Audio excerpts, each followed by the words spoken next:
Bonjour, on va maintenant regarder ensemble l'exemple 14, data valeur. Donc, si on regarde l'HTML, on voit qu'on a un nouvel attribut qu'on n'a pas vu avant qui s'appelle data valeur. On peut regarder la documentation là-dessus. Donc, si j'écris HTML data valeur sur Google, j'ai un premier lien qui s'appelle data-étoile.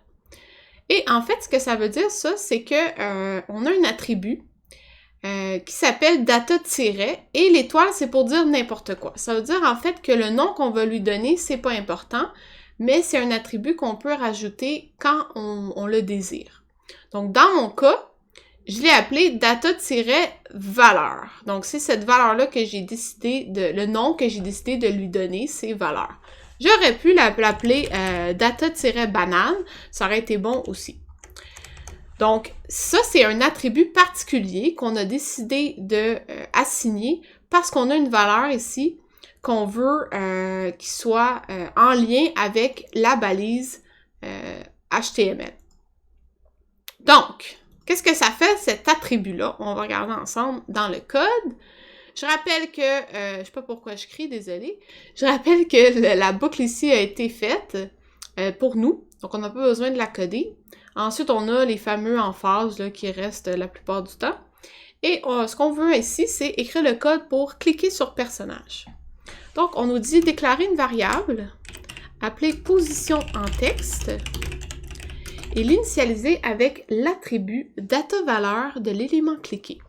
Donc, l'élément cliqué, on se rappelle, c'est 10. Ensuite, data-valeur, c'est un attribut. Essayez de penser, comment est-ce que je vais chercher l'attribut d'un élément HTML? Si vous avez pensé à getAttribute, vous avez la bonne réponse. Donc, c'est bien getAttribute qu'on utilise quand on va aller chercher n'importe quel de ces attributs. Et ça convient aussi à data-valeur.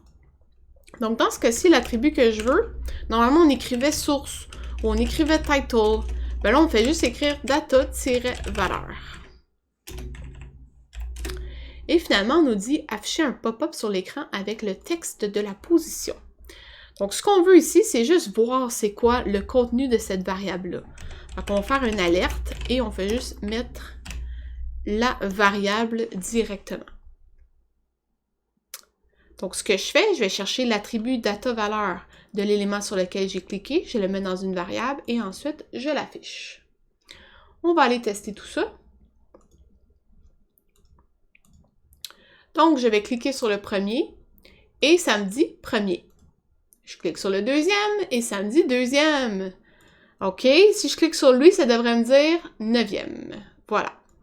Donc, en fait, le texte qui est affiché ici correspond à ma variable qui est en fait l'attribut data-valeur de l'élément sur lequel j'ai cliqué. Et pourquoi est-ce que ça fonctionne? C'est parce que si on va regarder l'attribut data-valeur, on voit que la première balise, sa valeur, c'est premier. Sa deuxième, c'est deuxième. Troisième, etc. Et en fait, je peux changer ce qui est là. Fait que si, mettons, ici, je dis, je sais pas moi, coconut mango, OK? Et que je rafraîchis la page avec mon petit bouton, normalement, quand je vais cliquer sur le premier, ben là, je vois que maintenant, c'est coconut mango. OK? Et ça, c'est très puissant. OK? Parce que je peux garder de l'information dans cet attribut-là, qui est en lien avec l'image, et ensuite l'afficher à l'utilisateur. Par exemple, supposons que je suis en train de jouer à un jeu, et c'est un jeu, bon, un petit peu plate, mais c'est pas grave. Je peux dire que chacun de mes petits bonhommes a un nombre de points différents. OK? Ça pourrait être un genre de loterie, tu sais. Dans le fond, faut que tu cliques sur un des bonhommes, un peu du genre de Néopets, là. Tu cliques sur un bonhomme, puis tu as une chance d'avoir 5 piastres ou 50 points, ou peu importe. Fait que là, hop, je clique sur le deuxième. Ah, j'ai pas été chanceuse, j'ai juste eu 5 points. Mais je pourrais cliquer sur lui, puis wow, j'ai eu 25 points, fait que j'ai été chanceuse. Fait qu'on peut faire ça avec cet attribut-là en cachant de l'information dans le data.